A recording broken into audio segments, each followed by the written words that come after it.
திருடன், பேய் பிடித்தவர், சுயநலவாதி, பேராசை கொண்டவர்.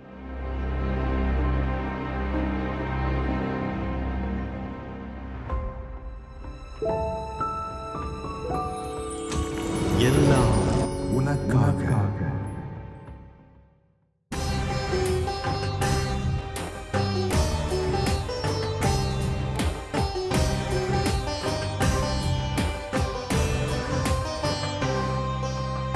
ஆயத்தமாவோம் வா, தினமாயத்தமாவோம் வா, உள்ளத்தை திறப்போம் வா, நம் சிந்தனை தெளிவோம் வா.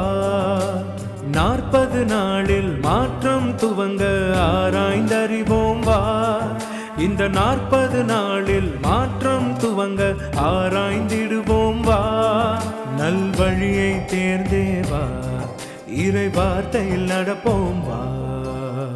ஆயத்தமாவோம் வா, தினமாயத்தமாவோம் வா.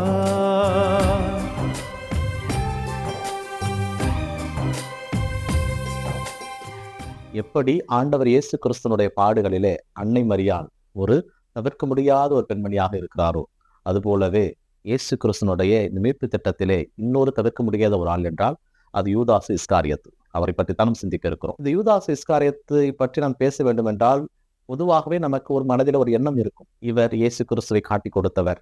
யோவான் நற்செய்தியாளர் சொல்வது போல இவர் ஒரு திருடன், பேய் பிடித்தவர், சுயநலவாதி, பேராசை கொண்டவர், காசு மீது ஆசை கொண்டவர், எத்தனையோ பெயர்கள் இவருக்கு இருக்கலாம். ஏனென்றால் ஒருவர் ஒருமுறை தவறு செய்துவிட்டால் அதற்கு பிறகு அவர் நல்லவராக இருந்தாலும் அந்த குற்றப்பழிதான் அவர் மீது விடும். அப்படிப்பட்ட அந்த யூதாசு இஸ்காரியத்தை பற்றி விவிலியம் சொல்லுகின்ற உண்மையோடு இணைத்து நாமும் அவரை பற்றி சிந்திப்போம்.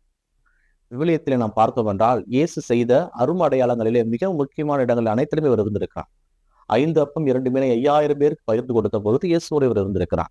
இயேசு கடலிலே புயலை அடக்கிய பொழுது அந்த கப்பலிலே அவரோடு இவர் இருந்திருக்கிறார்.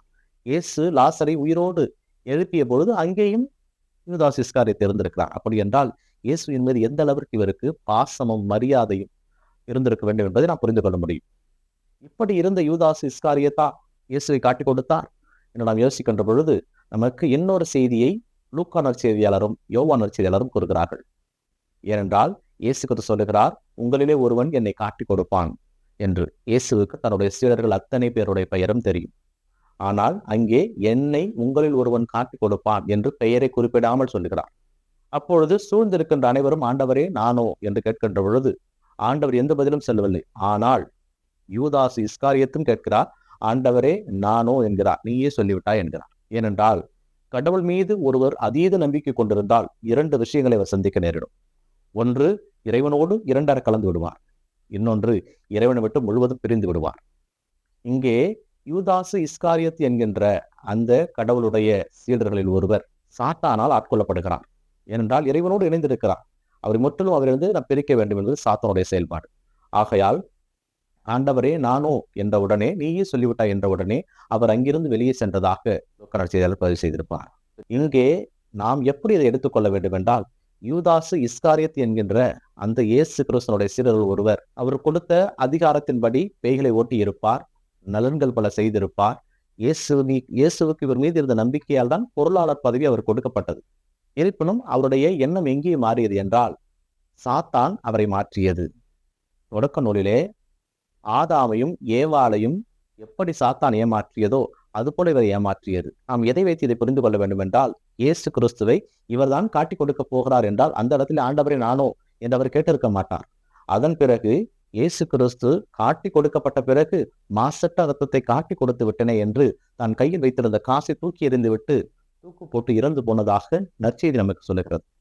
இயேசு கிறிஸ்துவை யூதாசு இஸ்காரியத்து பிளான் பண்ணி காட்டி கொடுத்திருந்தார்னா இந்த வேலையை அவர் செய்திருக்க மாட்டார். இயேசு கிறிஸ்துனுடைய சீரராக இருந்த அந்த யூதாசு இஸ்காரியத்து விண்ணகம் சென்று விடக்கூடாது என்பதற்காகத்தான் இறுதியிலும் அந்த சாத்தான் என்ன செய்கிறான், தற்கொலை செய்ய சொல்லி அந்த விண்ணக பேரின்ப வீட்டையே அடைவிடாமல் செய்து விடுகிறான். இங்கே 2 செய்தியை நற்செய்தி நமக்கு சொல்லுகிறது.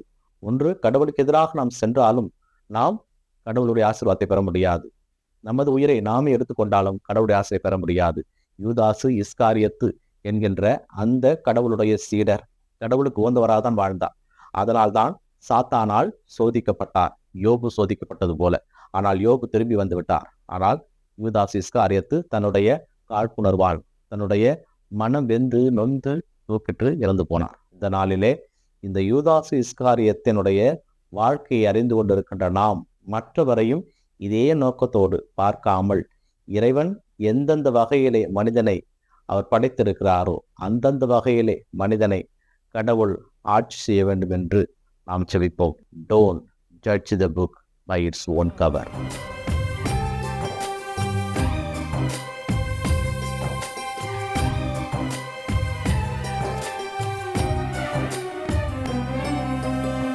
சாம்பல் பூசி சரணடைவோம், ஒற்றுமையாய் ஜெபித்திடுவோம், ஆற்றல் வேண்டி தவம் இருப்போம், உறுதியோடு நிலைத்திருப்போம், ஏழ்மை மாற உதவிடுவோம், உறவை காக்க முடிவெடுப்போம், வேதம் கூறும் வழி நடப்போம், இறைவனிலே இணைந்திருப்போம். ஆயத்தமாவோம், நாம் ஆயத்தமாவோம், ஆயத்தமாவோம்.